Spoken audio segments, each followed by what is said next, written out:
Oke, kembali lagi di channel Auto Hits. Nah, kali ini saya akan berbagi setelah 5 tahun memakai Innova, gimana rasanya, apa saja kekurangan dan kelebihannya, oke? Nah, saya sebelum mulai itu, daripada kamu nanti banyak yang protes di YouTube, saya kasih pemahaman dulu. Kamu nggak akan bisa nyamain mobil kamu, misalnya Innova 2008 disamain kayak ini 2015. Ini batch terakhir sebelum Innova Reborn.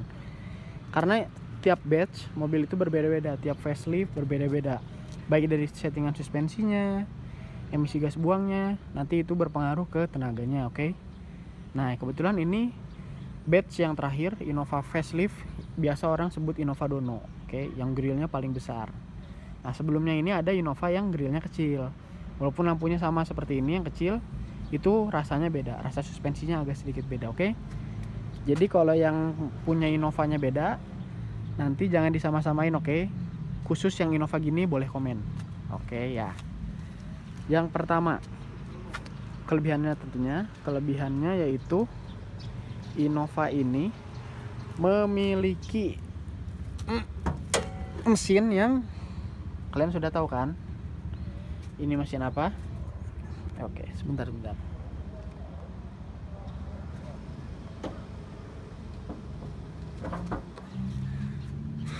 Nah, ini namanya mesin 1TR FTE bensin manual. Ini sudah generasi Euro kedua karena Innova yang terakhir ya. Nah, ini mesinnya ini sudah terkenal, dipakai di Hilux juga, dipakai di Fortuner bensin. Pokoknya yang bensin Toyota mobil pekerja keras pakai mesin ini. Ini durabilitasnya sudah teruji, tangguh di segala medan dan low maintenance tentunya. Ini mesin cocok lah buat orang-orang yang nggak terlalu suka power atau suka tenaga yang besar. Lalu yang kedua tentunya Innova ini memiliki kelebihan pada sistem suspensi. Nah, jika kamu lihat nih di sini kan biasanya kalau mobil-mobil kelas Avanza, Terios, Rush gitu, penggerak belakang tapi yang semi kecil lah, di sini kan ada tonjolan shock breaker di sini nih sama di sini. Nah, itu nama shock breakernya jenisnya MacPherson, oke? Yang saya review di video yang 5 tahun pakai Terios itu, nanti kalian lihat itu suspensi nggak enak, kurang enak lah. HRV gitu masih pakai Brio, cuman itu kan sedan jadi dibuat empuk. Nah, kalau mobil-mobil yang besar pakai suspensi MacPherson yang di sini ada bonggolnya lah, itu nggak enak. Nah, bedanya Innova ini lihat nggak ada kan, karena dia memakai chassis. Nama chassisnya adalah leather frame. Kenapa disebut leather frame? Karena dia seperti tangga. Nih, kamu bisa lihat dari sini ya. Maaf, mobilnya agak kotor nih. Nih kamu lihat nih. Ini sasis yang sama persis digunakan dengan Fortuner Hilux, cuman Hilux tambah panjang sehingga dudukan suspensinya tuh langsung ke sini dulu, dudukan supportnya, jadi nggak langsung ke bodi tapi ke sasis. Ini nyambungnya ke sasis kan tuh. Ini disebut nama suspensinya double wishbone tuh. Kamu lihat kan, ini arm yang pertama, bawahnya ada yang kedua tuh, yang sebelah sini. Nah, makanya ini disebut double wishbone karena ada dua. Ini Fortuner, Pajero gitu, mobil-mobil yang leather frame yang besar pakai ini. Nah, keunggulannya ya dia itu tangguh, enak, lewat jalan jelek dihajar aja nggak kerasa gitu ke dalam, karena ya dia nggak langsung ke bodi, nggak langsung ke sini dia, tapi dia ke sasis baru ke bodi, oke? Itu keunggulannya, itu tangguh banget, enak, empuk, pokoknya nggak terlalu inilah. Kalau lewat jalan jelek nggak terlalu kerasa duk gitu bunyi ke dalam bodi ya, karena suspensinya nggak ke bodi langsung tapi ke sasis. Kebetulan Innova yang generasi ini, yang generasi terakhir itu suspensinya agak dibuat sedikit stiff atau keras sama Toyota. Karena apa? Perlu kamu ketahui nih bro atau wong-wong sekalian, karena ini sebelum ganti ke Reborn. Dan Innova sebelumnya orang-orang banyak yang mengeluh ke handlingnya yang kurang bagus, jadi sama Toyota dibikin agak keras, khusus yang batch ini ya. Nih, Innova Dono 2014 sampai 2015. Oke. Ini ya kekurangannya agak keras. Nah, kalau kamu punya Innova diesel, jangan samain dengan Innova bensin. Ingat ya, wong-wong sekalian, bro-bro semua. Karena apa? Innova diesel tuh mesinnya besar, di sini ada turbonya, apalagi yang Matic ya. Nah, walaupun dia suspensinya udah dikasih keras sama Toyota, jatuhnya empuk-empuk juga karena perbedaan mesin bensin dan mesin dieselnya dengan kode 2 KDFTV ya.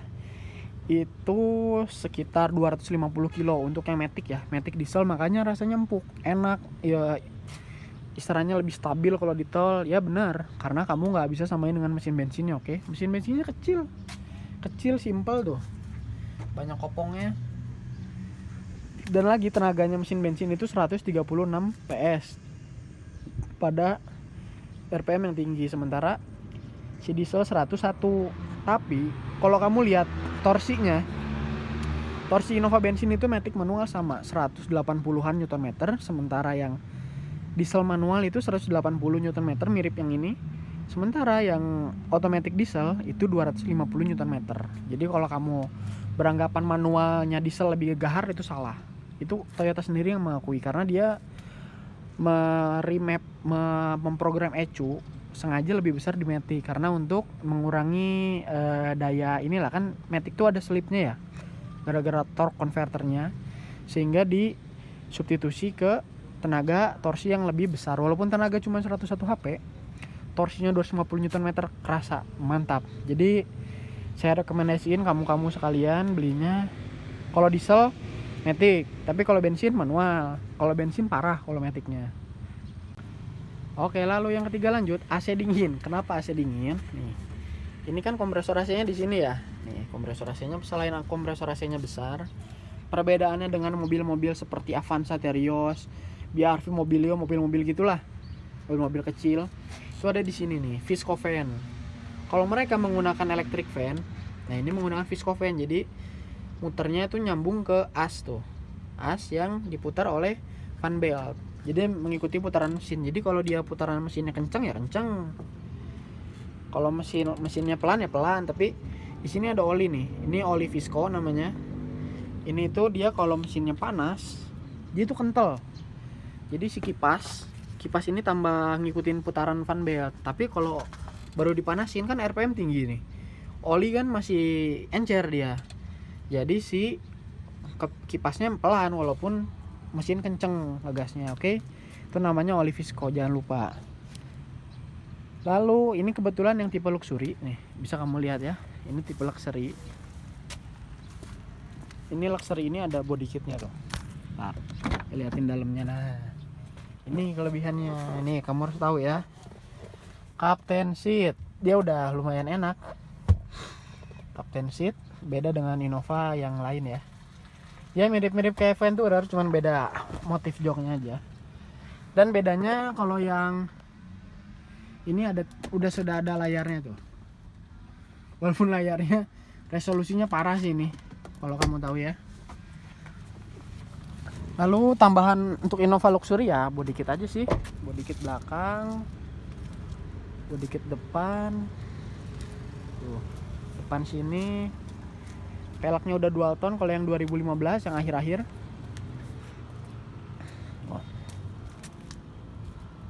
Oke. Nih, kalau mau lihat belakangnya. Nah, dia ada body kit yang dua warna, oke. Tapi saya di sini cuma ngomongin ini ya sebenarnya. Lebih ke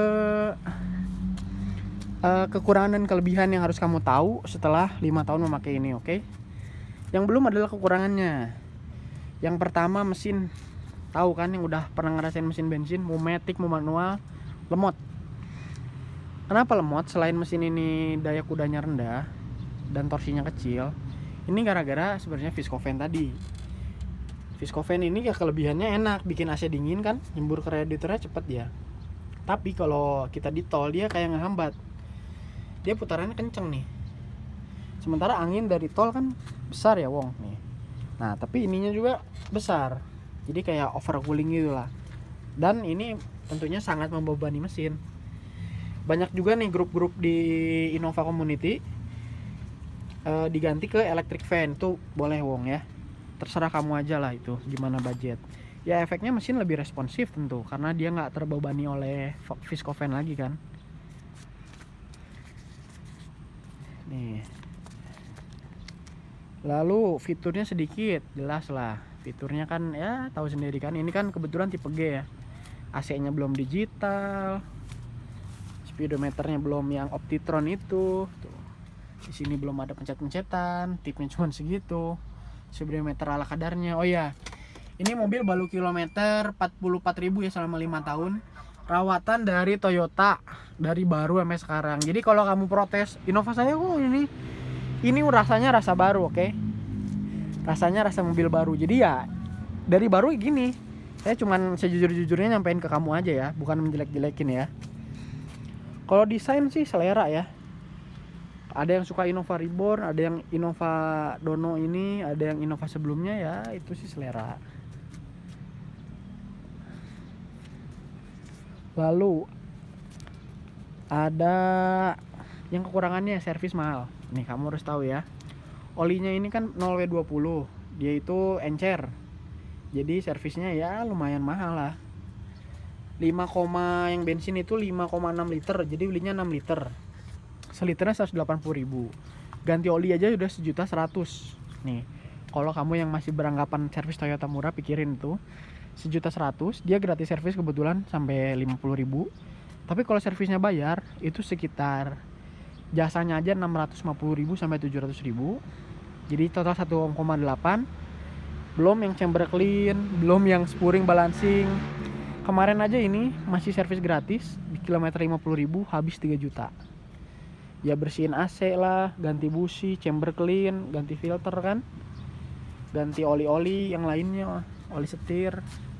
Nah mungkin kekurangan yang lainnya kita sambil nyetir aja ya, biar biar sekalian ngebahas gimana sih driving impressionnya, enak nggak body limbungnya atau yang lainnya. Oke, sekarang udah di dalam mobil bro atau wong semua. Ini tipnya nih, ini tipnya kurang ini ya, kurang support ya. Maksudnya ngegedein volume aja, pencet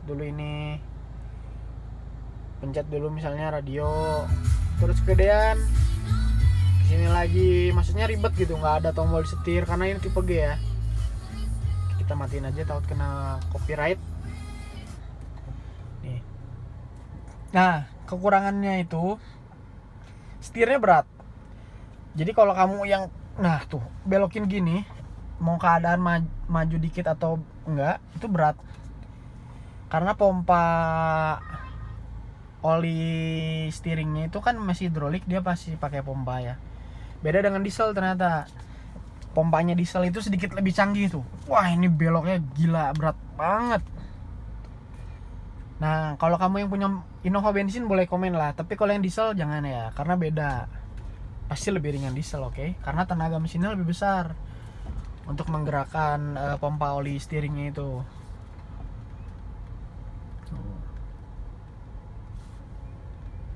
Lalu tadi saya udah jelaskan tenaga ya. Nih tenaganya ya lemot lah, bisa dibilang 2000 cc, bodinya 1,8 ton gitu, hampir 2 ton. Ya gak spesial amat. Nih kita test drive-nya dikit aja ya.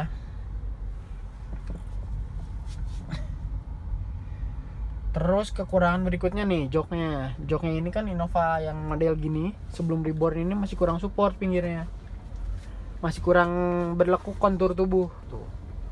Terus ininya kependekan juga, bisa dilihat.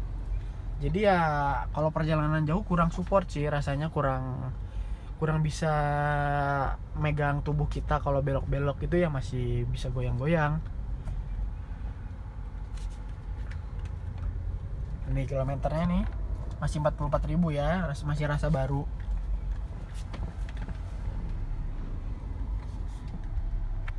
Ya. Lalu yang terakhir adalah model interior, oke? Model interiornya ya selera sih, ada yang suka Reborn, ada yang suka Innova gini, kerasanya emang lebih luas ya karena warnanya kan beige, sementara Innova Reborn full black. Jadi ya kerasanya lebar ini. Terus dashboardnya juga Innova Reborn itu lebih tinggi. Jadi bagi yang tinggi badannya di bawah 170 ya kelihatannya lebih tenggelam kita sebagai supir. Enak Innova gini sih, dashboardnya sangat pendek. Oh iya, saya mau ngasih tahu nih buat kamu-kamu yang komen di video Terios, kok Terios saya empuk, kok rasanya enak. Nah, saya ingetin sekali lagi ya, wong-wong sekalian, kalau kamu wong beli mobil itu beda tahun, udah beda rasa. Karena kan Terios yang punya saya itu udah facelift ketiga kalau nggak salah. Sebelum facelift yang terakhir, nanti dia ganti model, itu yang two tone color. Itu emang beda, suspensinya agak sedikit keras yang depannya. Dan ya jangan disamain. Seperti Innova ini ya kamu boleh nyamain ke Innova Dono juga. 2014 sampai 2015 lah. Kalau Innova sebelumnya ya suspensinya beda, emisinya beda. Jadi ya rasanya agak sedikit beda sih. Tapi yang ini agak keras nih emang. Dia agak keras, kecuali yang diesel ya. Yang diesel empuk karena apa ya? Tadi saya udah bilang ya Wong, bahwa lebih berat sekitar 200 sampai 250 kilo loh. Taruh di depan aja ya enak, rasanya empuk. Cuman ya kalau diesel ya ternyata itu kekurangannya, dia cepat makan ban. Bannya cepat habis diesel matic. Ya karena orangnya bawaannya ngegas terus. Udah ngegas terus, beratnya kan di depan mesin tuh. Si rem depan bekerja lebih keras. Jadi Wong, ban depan ya cepat habis walaupun dia nggak jalan. Ban belakangnya cepat habis karena apa? Karena torsinya besar. Jadi orang-orang tuh cenderung ngegas mobilnya lebih dalam kalau Innova diesel. Kalau Innova bensin sih so far ya nggak terlalu boros sama ban lah, tapi borosnya sama bensin. Wah, ini bensinnya belum ya. Bisa jadi kelemahan sih boros. Dia bensinnya lumayan boros dibandingkan diesel, tapi kalau kamu nih dieselnya pakai diesel yang Pertamina Dex, ini pakai Pertalite, ya iritan bensin. Bensin kan sekitar dalam kota itu 18 atau 9. Diesel itu 111, tapi harga Pertamina Dex itu di atas 11.000. Sementara ini cuma 7.700-an. Jadi ya kalau kamu yang mau irit-iritan, saya sarankan Wong, kamu pilih yang bensin kalau emang kamu nggak ada uang buat beli Pertamina Dex. Karena Innova gini kalau dikasih solar biasa sih ya nggak apa-apa, cuman tenaganya ya hilang, tenaganya lemot banget, jauh lah sama Pertamina Dex. Atau bawahnya tuh ada kan yang Dexlite itu, yang masih mending Dexlite lah. Terus biosolar kan subsidi juga ya, kamu malu lah Innovanya Innova baru ngantrinya sama truk-truk ginian, nanti kan nggak enak kayak di pom bensin. Oke Wong, cukup sekian saran dari saya. Pengalaman 5 tahun ya.